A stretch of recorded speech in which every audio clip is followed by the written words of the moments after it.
ప్రభునందు ప్రియమైన దేవుని పిల్లలందరికీ కూడా యేసుక్రీస్తు వారి పేరిట శుభాభివందనం తెలియజేస్తున్నాను. మరి ఈనాటి కాలంలోని మనం చూసుకుంటే ఎక్కువ శాతం ప్రపంచం మీద మరి ముఖ్యంగా మనిషి జన్మలో ప్రాముఖ్యమైన దశలు మనం మాట్లాడుకుంటే మొదటి చూసుకుంటే మనిషి ప్రారంభంలో శిశువుగా పుట్టి తర్వాత బాల్యంలోకి వచ్చి తర్వాత యవ్వనంలోకి అడుగు పెడతాడు. దాని తర్వాత నడిప్రాయం, తర్వాత వృద్ధాప్యం. ఈ దశల్లో మనం ఆలోచిస్తే మనిషి ప్రధానంగా ప్రాముఖ్యమైన దశ ఏంటంటే యవ్వనం. మరి ఈ యొక్క యవ్వనం దగ్గర చాలామంది దగ్గర బలం ఉంటుంది, అందం ఉంటుంది, ఏదైనా సరే సాధించగలిగే ఒక ఆసక్తి అనేది ప్రతి ఒక్క యవ్వనస్తుల్లోనూ ఉంటుంది.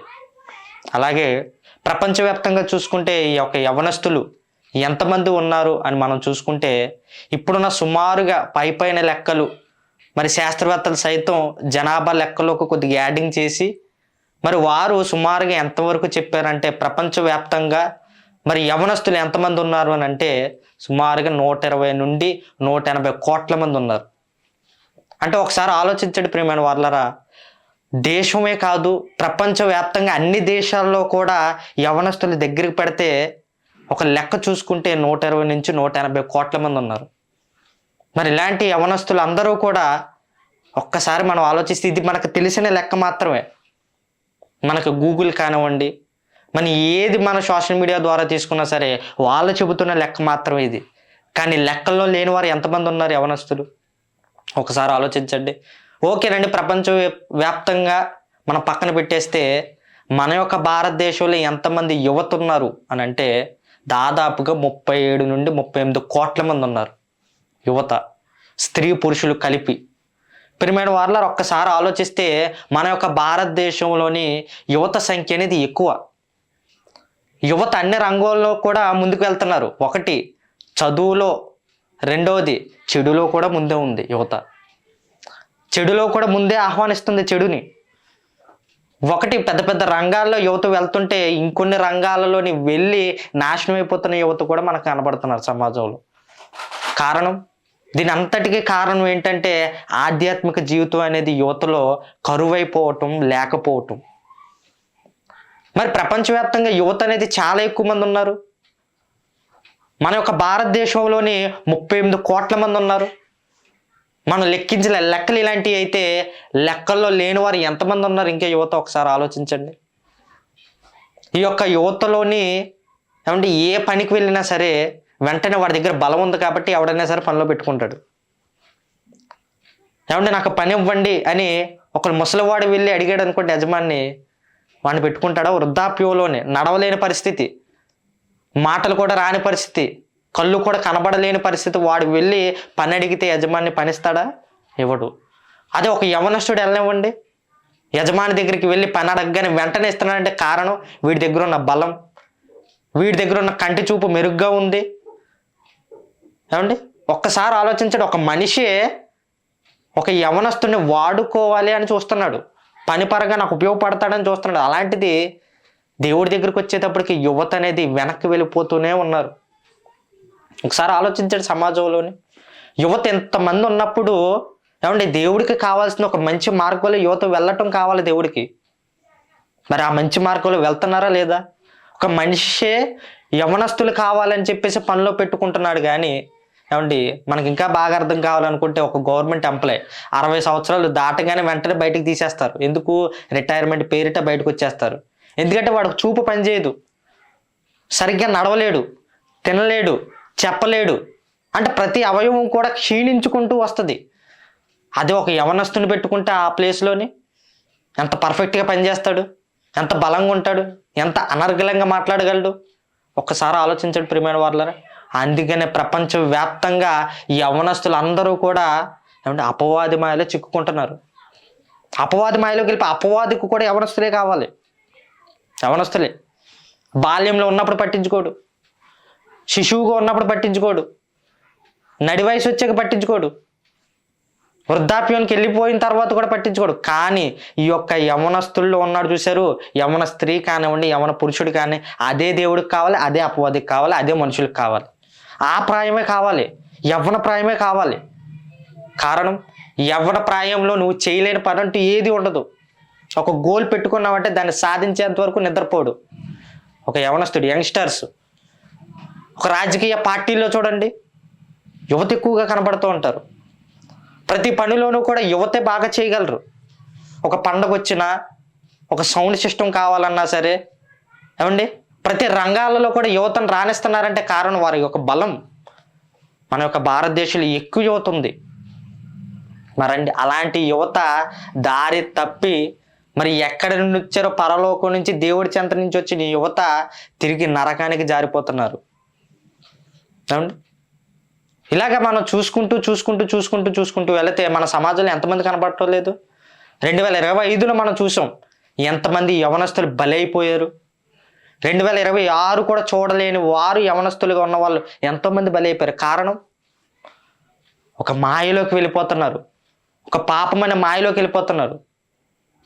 అంటే ఆ యొక్క మాయలోకి వెళ్ళకూడదని చెప్పేసి బైబిల్లో ఒక ఆయన మాట్లాడుతూ అపోస్తులైన పౌలు గారు ఒక ఆయనకి చెప్తున్నాడు, ఒక వ్యక్తికి చెప్తున్నాడు, ఒక యవనస్తుడికి చెప్తున్నాడు. అది ఎవరంటే తిమోతి గారికి రాసిన మొదటి పత్రిక. తిమోతి అని ఒక యవనస్తుడు ఉన్నాడండి. అతనితో మాట్లాడుతూ పౌలు గారు కొన్ని మాటలు చెప్తున్నాడు, హెచ్చరిక మాటలు. యవనస్తుడు తిమోతి. అలాంటి తిమోతి గారికి పౌలు గారు ఏం చెబుతున్నాడు ఒకసారి వాక్యంలో మనం చూసుకుంటే, తిమోతి గారికి రాసిన మొదటి పత్రిక 4వ అధ్యాయము 11వ వచనం.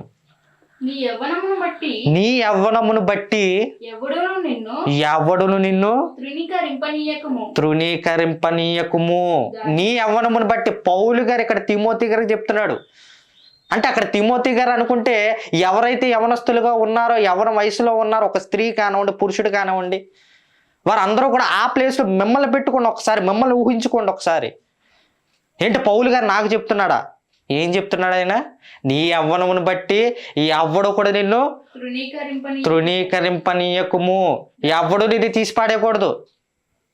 ఏమండి ఎవ్వడు కూడా నీ మీద చెడుగా మాట్లాడకూడదు, ఎవడు నిన్ను దూషించకూడదు. అది పౌలు గారు ఒక యవ్వనంలో ఉన్నటువంటి తిమోతి గారు చెప్తున్నాడు. ఇప్పుడు మనం ఆలోచించుకుంటే మన అందరికీ కూడా చెప్తున్నట్టే.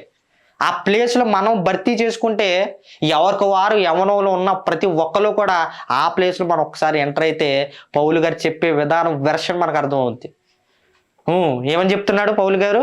ఎవరు కూడా నిన్ను తీసేయకూడదు, నీ మీద చెడ్డ మాటలు ఏం మాట్లాడకూడదు, ఎవరో కూడా నీ గురించి చెడుగా ఆలోచించకూడదు.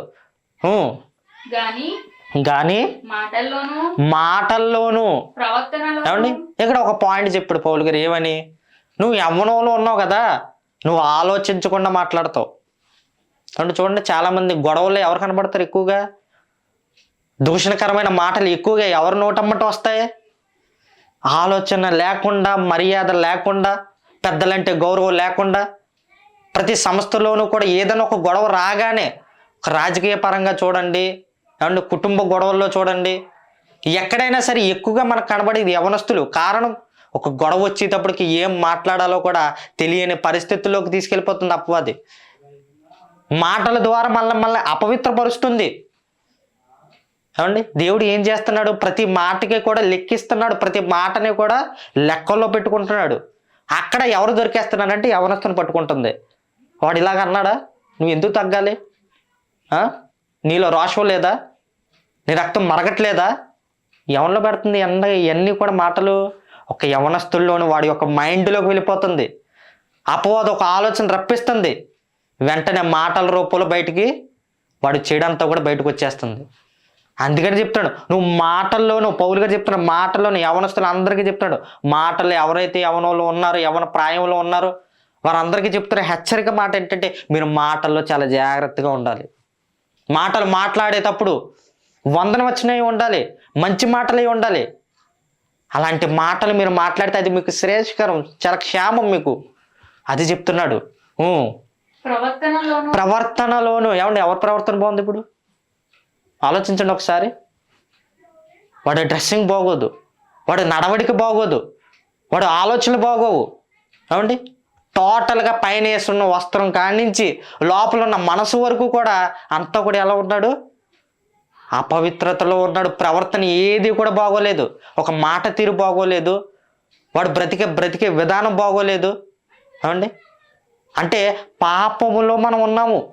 పాపంలో ఎవరైతే యవనస్తులు ఉన్నారో సమాజంలోనే బ్రతుకుతున్నారు అందరూ కూడా. అని మధ్య చూడండి, ఇదివరకు చదువుకుంటే వాడికి సంస్కారం ఉండేది అంటున్నారు. ఇదివరకు సంస్కారం వచ్చేది, కానీ ఇప్పుడు చదువుకున్న వాడే మృగంలా తయారవుతున్న చదువుకున్న ఒక యవనస్తుడే ఆ చదువుని తీసుకెళ్ళి ఎలా చంపాలి, ఎలాగ డబ్బులు లాగాలి బయటికి. ఏమండి, సైబర్ క్రైమ్స్ చూసారా చాలా మటుకి. అందులో ఎక్కువగా ఎవరు దొరుకుతున్నారంటే కారణం యవనస్తులే దొరుకుతున్నారు. అంటే వారి ప్రవర్తన చూసారు ఎలాగుందో, చెడు ప్రవర్తనలోకి మారిపోయారు మొత్తం అందరూ కూడా. అందుకని ఎప్పుడు కూడా మీరు పర్ఫెక్ట్గా చూసుకోవాల్సింది ఏంటంటే, యవనస్తులు అందరికీ చెప్తున్నాడు పౌలు గారు, తిమోతి గారికే కాదు మనందరికీ కూడా చెప్తున్నాడు. ఏమని? మాటలోనూ నువ్వు చాలా పర్ఫెక్ట్గా ఉండాలి, చాలా జాగ్రత్తగా మాట్లాడాలి. రెండోది, ప్రవర్తన చాలా జాగ్రత్తగా చూసుకోవాలి. నీ క్యారెక్టర్ చాలా ఇంపార్టెంట్.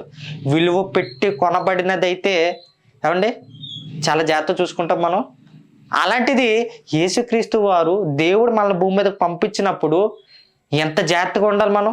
ఆయన పరిశుద్ధుడైనప్పుడు ఒక యవనంగా నువ్వు ఉన్నప్పుడు ఎంత పరిశుద్ధంగా ఉండాలి, ప్రవర్తన ఎంత జాగ్రత్తగా కాపాడుకోవాలి. అదే చెప్తున్నాడు, ప్రవర్తనలో నిన్ను ఎవరు కూడా తృణీకరింపనీయకూడదు ఎవరిని కూడా. ఆ తర్వాత ప్రేమలోను. ఏమంటే ఇప్పుడు ప్రేమలు చూసారా, ఒక అమ్మాయి ప్రేమించాలి లేదంటే వీడు చంపేస్తానంటాడు. అది ప్రేమ ఏంటి? రాక్షస ప్రేమ. అది అసలు ప్రేమే కాదు. ఏమండి, ఒక అబ్బాయి ప్రేమించకపోతే చచ్చిపోతాను అంటుంది. కారణం వాళ్ళ మధ్య ఉండేది ప్రేమ. చూసారా సమాజాన్ని ఎలా మార్చేసారు. ఒక సినిమాలు చూడండి ఏ రకంగా ఉన్నాయో ప్రేమలు. ఏమండి, శరీర సంబంధమైన ప్రేమలు మాత్రమే. అది ఎంతకాలం ఉంటుంది? అది మొత్తం యువతనంతా కూడా అటు తీసుకెళ్ళిపోతుంది. ఏమండి, సిగ్గి నీతి మానవత్వం లేని ఒక సినిమాల వైపు తీసుకెళ్తాను యువతని. రకరకాల ప్రేమలోకి తీసుకెళ్తుంది. అంటే ప్రేమలో కల్మషం ఉండదు. అంటే ప్రేమలో ఏంటంటే త్యాగం ఉంటుంది, ప్రాణం పెట్టే విధంగా ఉంటుంది. అవును, అంతేగాని ప్రాణం తీసే విధంగా ఉండదు ప్రేమ, నిజమైన ప్రేమ. కానీ యువత అందరూ కూడా ఎటు వెళ్ళిపోతున్నారు? ప్రేమ విషయంలో మనం కొన్ని లిమిట్స్ ఉన్నాయి, అవన్నీ కూడా తెలుసుకోవాలి యువత. అదే చెప్తున్నాడు పౌలు గారు. తర్వాత విశ్వాసములోను పవిత్రతలోను విశ్వాసులకు మాదిరిగా నీ ముందున్నారు కదా, నీ ముందున్న తరాలు ఒక్కసారి చూడండి, వాళ్ళ విశ్వాసం చూడండి ఒకసారి ఎంత చక్కగా ఉందో, వాళ్ళ బ్రతుకులు ఎలా ఉన్నాయో. అంటే ఎంతోమంది భక్తులు మీరు ఒకసారి వెనక్కి వెళితే యవనస్తుల్లో ఉన్న భక్తులు, యవనస్తుల్లో ఉన్న వాళ్ళే రాజుగా పెట్టాడు దేవుడు. వారి యొక్క జీవితాలు ఒకసారి చూడండి. అదే చెప్తున్నాడు ఏమని? పవిత్రతలోను. పవిత్రత ఎక్కడుందండి పవిత్రత ఇప్పుడు? ఏమండి, నూటికి ఒకడో ఇద్దరో కనబడుతున్నారు. అది కూడా ఇప్పుడు చాలా రేరే దొరకడం అనేది. పెళ్లి సంబంధానికి వెళ్ళామనుకోండి, ఎలాగుంటుంది పరిస్థితి? యవనంలో ఉన్నప్పుడే బయలుదేరతారు, పెళ్లి సంబంధాలు చూస్తాడు. అటు అమ్మాయి తరపున క్యారెక్టర్ ఎలాగుందో ఎంక్వైరీ చేస్తే తెలిసిపోతుంది, ఇటు అబ్బాయి క్యారెక్టర్ ఎలాగుందో ఎంక్వైరీ చేస్తే తెలిసిపోతుంది. కారణం ప్రవర్తనలో లోపాలు వచ్చేసే యవ్వనంలోనే పట్టుకుంటుందండి. యవ్వనంలోనే ఒక స్త్రీని కానివ్వండి, పురుషుని కానివ్వండి, యవ్వనంలో పడగొడితే వాడి జీవితాంతకి పైకి లగలేడు. మరి యవనస్తులు ఎవరైతే ఉన్నారో ప్రపంచంలో వారందరికీ కూడా ఒక మార్గదర్శకులుగా మీరు నిలబడాలని కోరుకుంటూ నా మాటలు ఇంతటితో ముగిస్తున్నాను.